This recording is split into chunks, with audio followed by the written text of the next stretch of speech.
Good evening. I'm Alex Fraser, producing director. And I'm Josh Fiedler, producer, and welcome to the third variety edition of Bucks County Playhouse Live. We've got a great lineup for you tonight with guests Brandi Chavonne Massey, Marsha Mason, Laura Osnes, and many more. But first, we want to introduce our co-host, Justin Guarini. Justin first appeared on our stage in 2012 in It's a Wonderful Life, the radio play. And I remember his hilarious performance as the MC in our new musical Cake Off.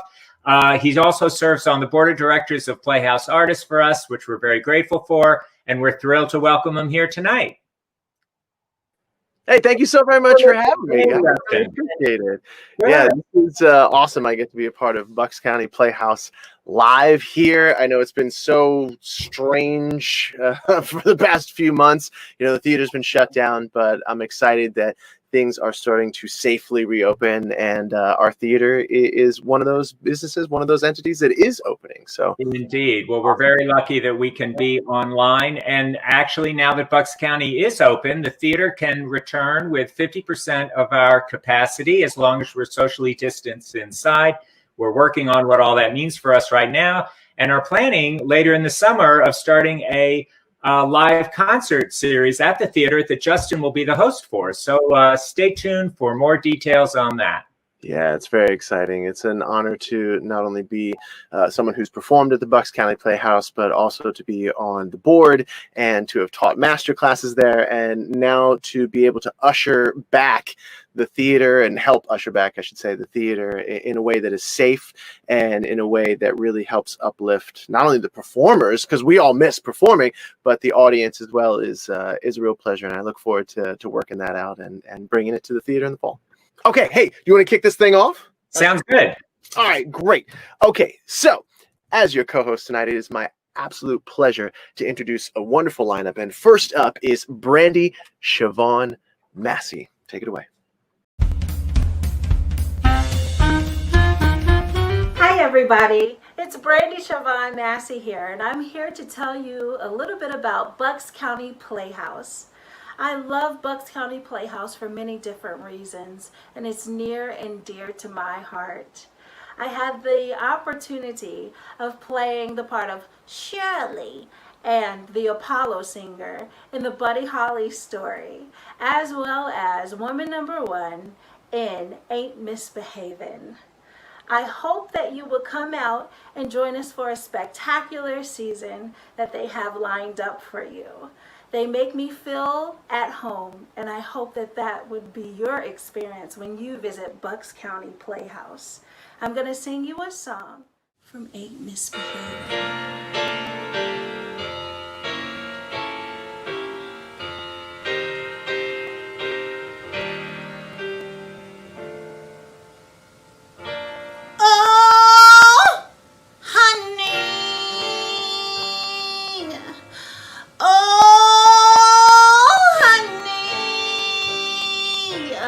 You're driving me crazy. I don't know my elbow from my ear. It's funny, so funny, me going crazy. You're moving too fast. How long can I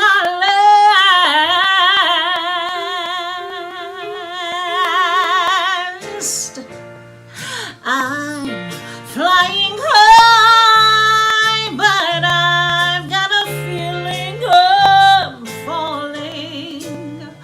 falling for nobody else but you. Nobody but you.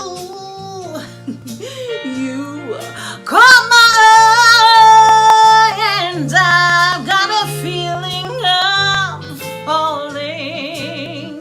Show me the ring and I'll jump right through.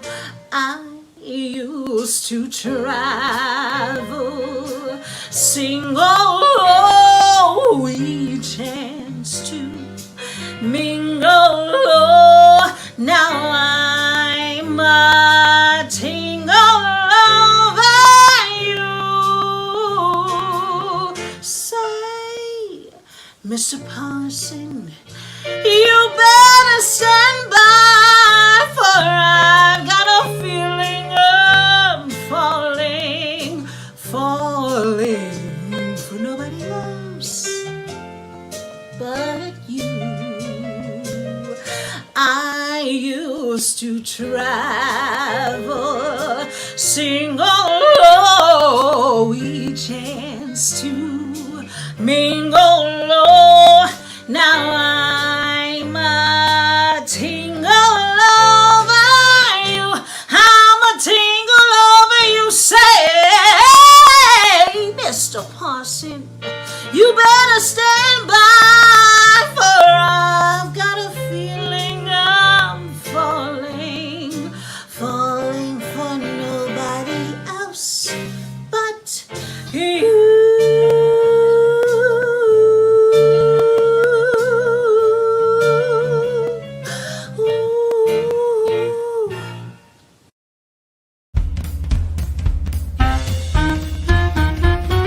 Welcome to Tales from the Dressing Room. And really, now we have one of the stars of Avenue Q. Please welcome Rod.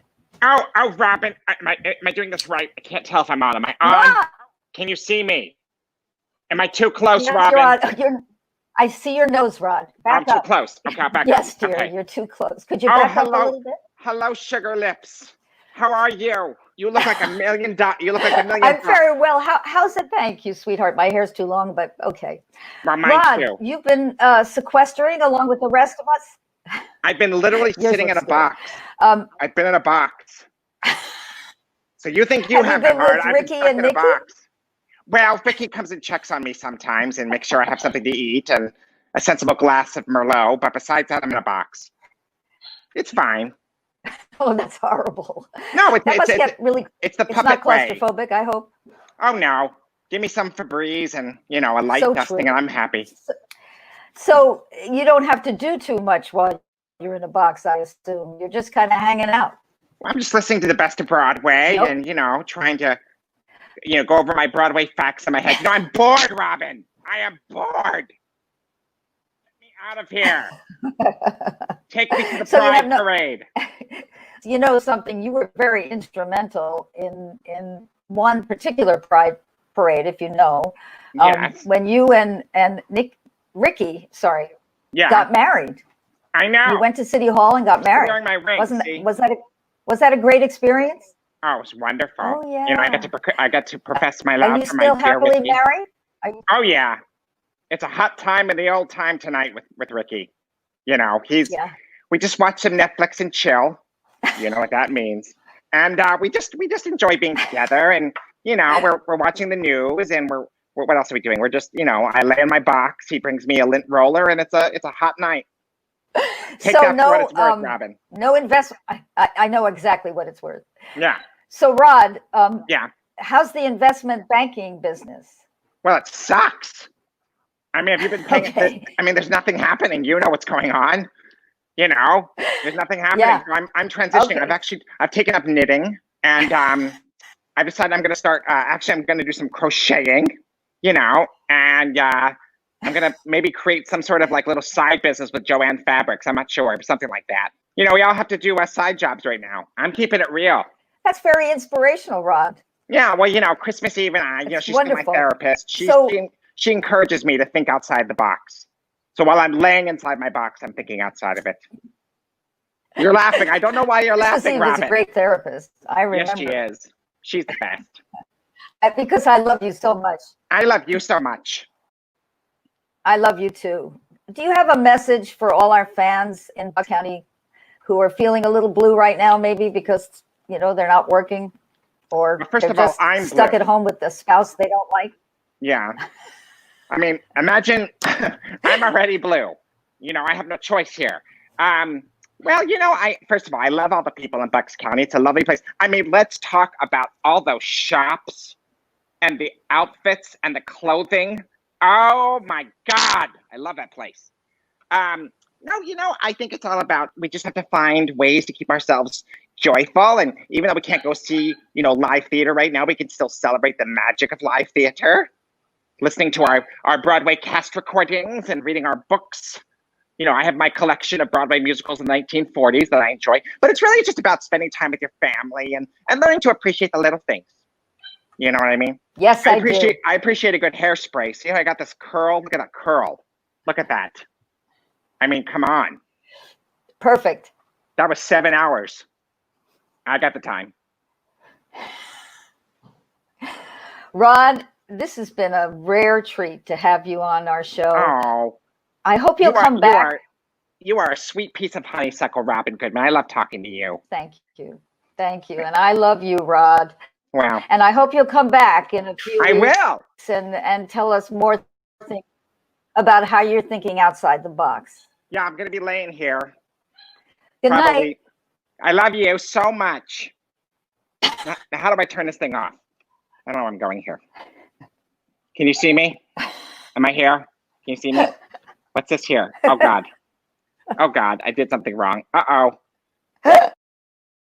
All right, thank you so much, Robyn and Rod. Now, as you may know, we were unable to host our annual Student Theater Festival this year. However, the wonderful Michaela Murphy, our Director of Education, found a brilliant way to move the entire festival to an online platform, giving the students the opportunity to perform selections from their school plays and musicals, some of which were canceled due to the pandemic, as well as take online masterclasses and watch panels with theater professionals. One particular panel made a lasting impression and featured 5 leading female theater makers discussing their journeys and careers in the industry. We are so happy to be able to show you tonight a short clip of that panel featuring Robyn Goodman, Marsha Mason, Laura Osnes, Marla Mindelle, and Jessica Stone. Enjoy.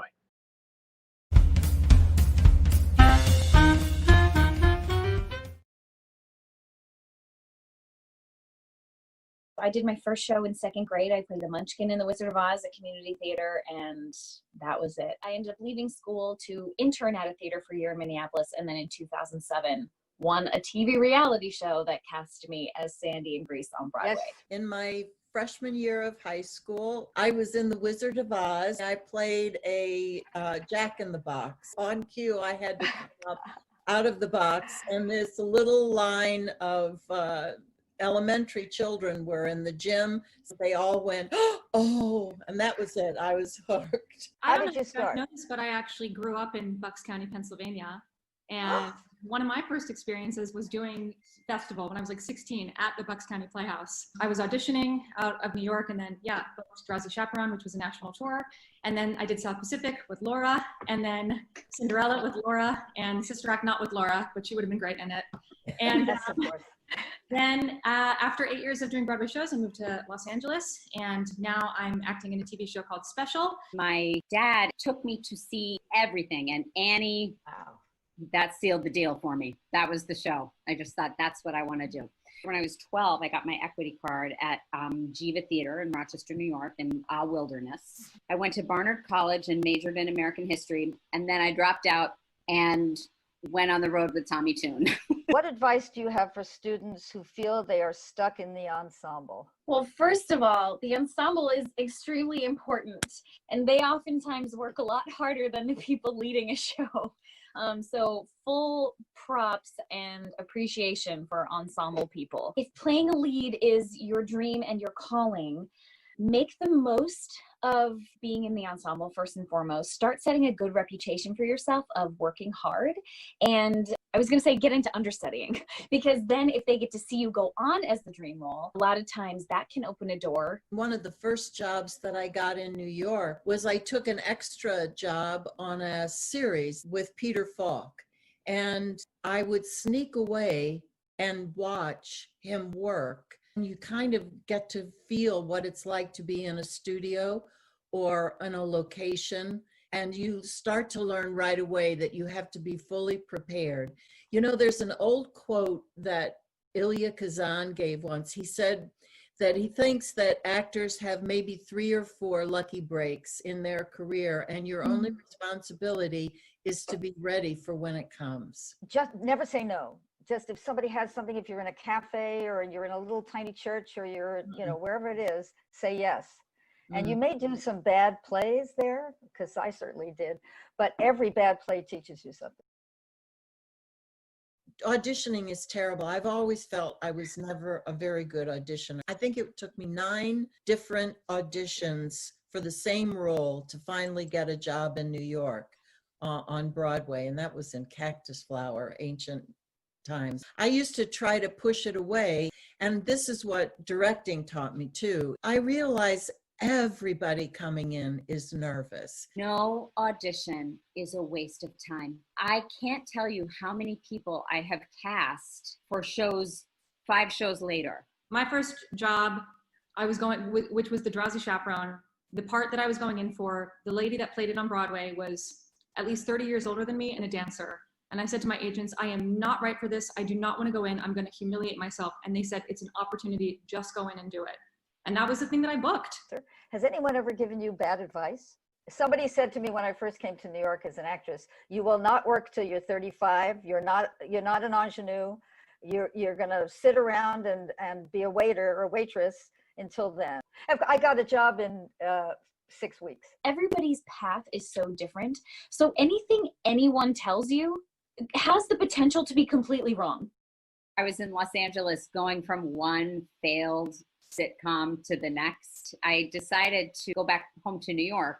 And I remember a casting director, sort of a biggie casting director out there at the time, said to me, you're going home to New York in the middle of pilot season. And she said, it's the biggest mistake you'll ever make.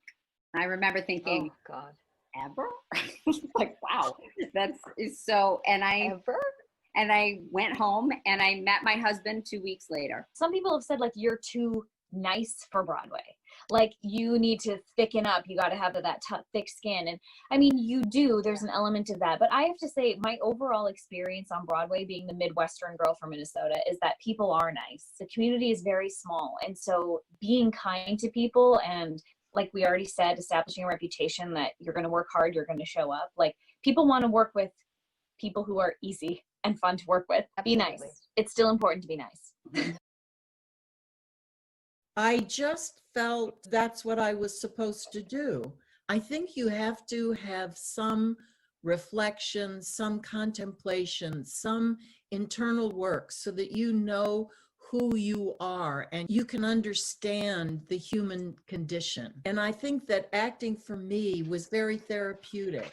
It helped me get in touch with myself, and consequently, I could understand how to tell a story, starting with a character and then all of a sudden seeing the full story come to fruition. The thing that I found followed me throughout my career as an actor is I had a lot of opinions about things that weren't my business.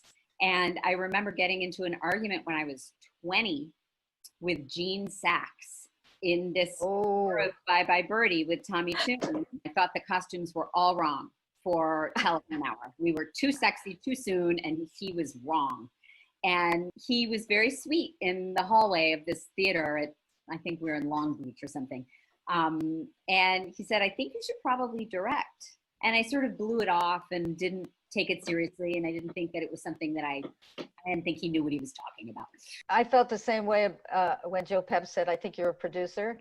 I thought, oh, you mean I don't have to do this 8 times a week? Same thing, Jess. I said, yeah, I'm very opinionated and a little bossy, actually. So maybe I should be a producer. You know, sometimes you don't know your own qualities. I had been writing in New York simultaneously while doing Broadway shows. And interestingly, no one would take me that seriously as a writer. Finally, I was like, you know what? Just to screw it. I'm going to write a musical. So I'm going to use my 2 greatest loves, you know, music and writing, and combine them all. And I ended up writing a Celine Dion parody musical, which is supposed to come to off-Broadway once this whole pandemic is over. I think the most important thing is to be true to yourself. be much more in tune with your own intuition about yourself. And don't worry, because like we've all been saying, there are 18 zillion reasons why something does or doesn't happen. And when one door closes, another one invariably can open. Owning the gifts that you have been given, that's what makes you unique. And then also be patient. There were so many things that did not go my way, that still don't go my way, that haven't gone our ways. Like I did not get Grease at Community Theater, and then like 4 years later won a national competition to play Sandy in Grease on Broadway. And have a laugh and remember to appreciate your friends and family. There's a life is very rich, and it's not just the one sliver of a career. Auntie Mame said, life is a banquet and most poor suckers are starving to death. So just remember that life is a banquet, and look at these wonderful women and all the different things they're doing. And I'm sure it'll happen for all of you or some of you or whoever wants to stay in this crazy business. I wish you much success.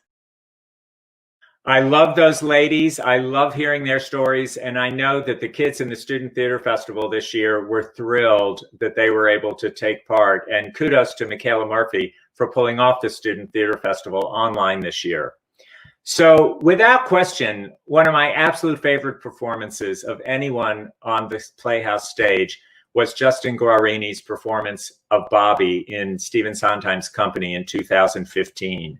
It was an extraordinary production directed by Hunter Foster and choreographed by Lauren Lautaro, and everyone who saw it still talks about it. So here with one of Bobby's most beloved songs, Justin Guarini.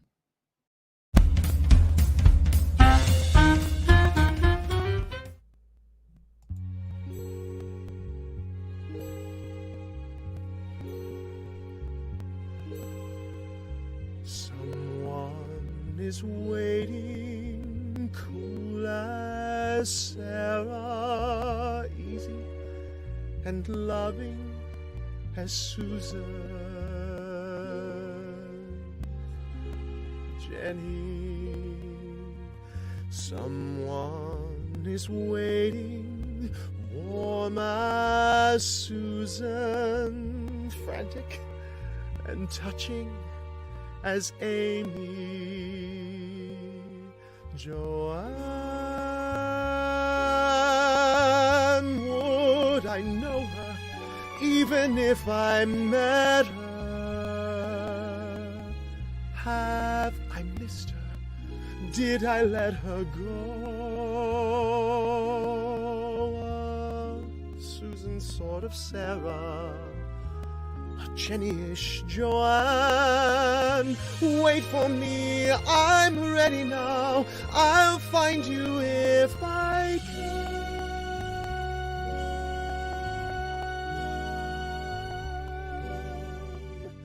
Someone will hold me, soft as Jenny, skinny and blue-eyed as Amy.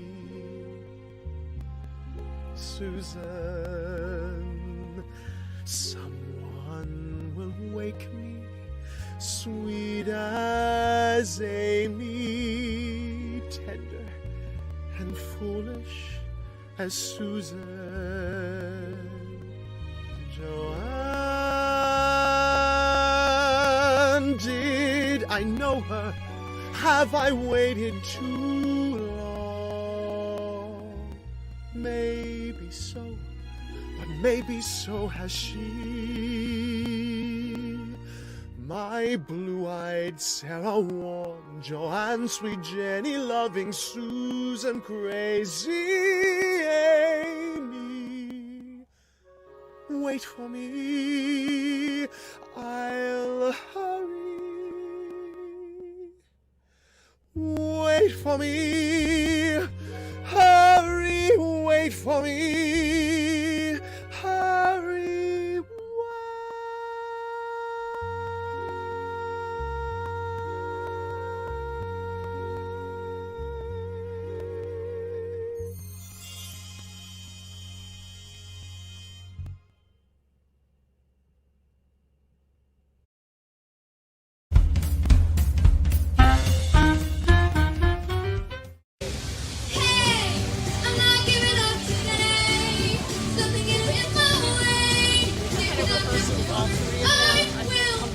excited about this to talk about our wonderful program. Yes, our Courtyard performances. And the fact that they are going to be all summer long is so exciting. Every Saturday, every Sunday, 2 shows at 1 o'clock or 4 o'clock. They'll have 30 minutes of great entertainment.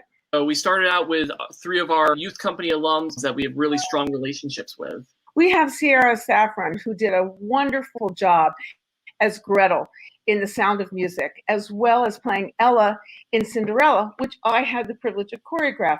Then we have her sister and sidekick, Anna Shea, who did our Gingy in Shrek Jr., as well as doing Kim in the Oscar Hammerstein Festival concert of Showboat.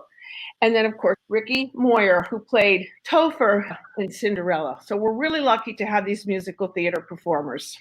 We are performing outside of the Bucks County Playhouse in the courtyard out front. It's pretty awesome to have this opportunity because everyone's been stuck in quarantine. So, if we ever did get to sing, it was through a camera. So it's been a lot of fun, and it's a cool new experience. Yeah, and it feels normal. It just feels normal from all of this stuff going on with Corona and everything. It just feels so good to be out and see people. Not only are the 3 of us so ready to get out and perform again, but I think so many people that you see on the street come towards they gravitate towards the area of the Playhouse because they've missed seeing live theater and they've missed seeing people perform, and it's just nice. And Patrice, these are 30-minute shows, and what can people expect to see in these shows? What kind of material? A nice mix, a set mix of classical musical theater, contemporary musical theater, and your favorite pop songs. So tell me what it's like to perform on the porch of the Playhouse rather than the stage of the Playhouse outside. You got the sun coming in, and you can see everyone's faces, so you can connect to them. You can make eye contact with them, which is something really cool because you don't get the chance to do that on the stage because all the lights kind of blind you from the audience. Yeah, it kind of feels like you're more involved with the audience and everything going on around you. We're revolving the repertoire. They'll be able to see a different show every week. Great, and we have a brand new full-service bar in the Courtyard. The Gazebo Bar has been turned into a full-service bar to offer great craft cocktails, wine, and beer. And of course, we're keeping safety is our number one concern, and we're finding ways to socially distance the performers themselves and to make sure that they're only using their own microphones, so that there's little to no direct contact between the performers themselves, as well as between the performers and the audience. So Jeremy, tell us exactly when we can come and see these wonderful shows. So every weekend this summer, every Saturday and Sunday, 2 shows a day, 1 p.m. and 4 p.m., we will have talented Courtyard singers performing a 30-minute set list. The Gazebo Bar will be open, so you can purchase a beverage. You can order some takeout food, bring it out there. So the food comes from around the corner at the deck, and you can bring it and sit down at the tables, correct? Yeah. Wow, that's great. What a great idea. Sister, don't come between me and my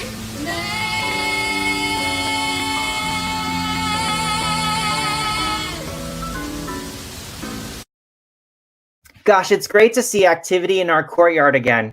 And stay tuned because our youth company has something special in store for you all later this summer. So tonight we're going to start a new segment. As many of you may know, on an actor's resume, there's a section called Special Skills that mentions things the actors can do that you may not be aware of. We've decided to feature some of them tonight from our Playhouse alums, so take a look.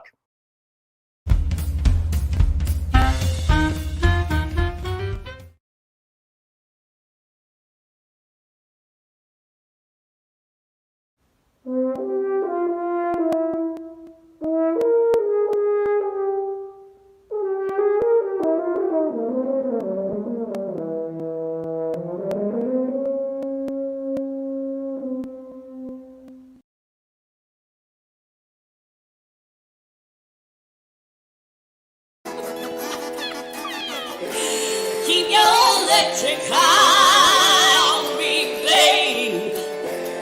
Press your finger to my head. Press your space plate close to my love. Freak out in a moon age daydream.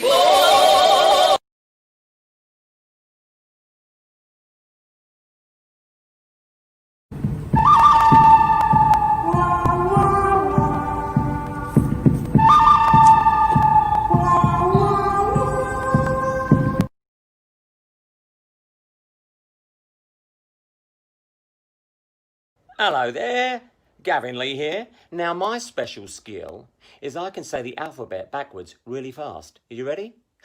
ZYXWVUTSRQPONMLKJIHGFETCBA. What do you think of that?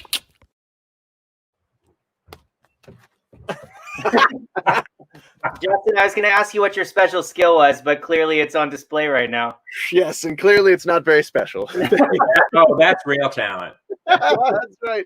Zero money made from that. Okay, ladies and gentlemen, really, this is the end of our show, and what a wonderful time it was. I want to thank you guys for inviting me on tonight. Hey, and I want to let everyone know out there watching, in 2 weeks at this time, we'll have another thrilling night of storytelling live, hosted by the one and the only Michaela Murphy and the one and the only Afira Eisenberg. And this Playhouse variety show will return in 3 weeks with another great program. And we would just like to take another minute to say thank you again to our producers, Michael Troutman and Jeremy Ellinger. And special thanks to our 2020 season sponsor, Bank of America, and all of our annual fund donors who make Playhouse Live possible. If you'd like to join them, please go to our website and make a donation, buckscountyplayhouse.org. All right.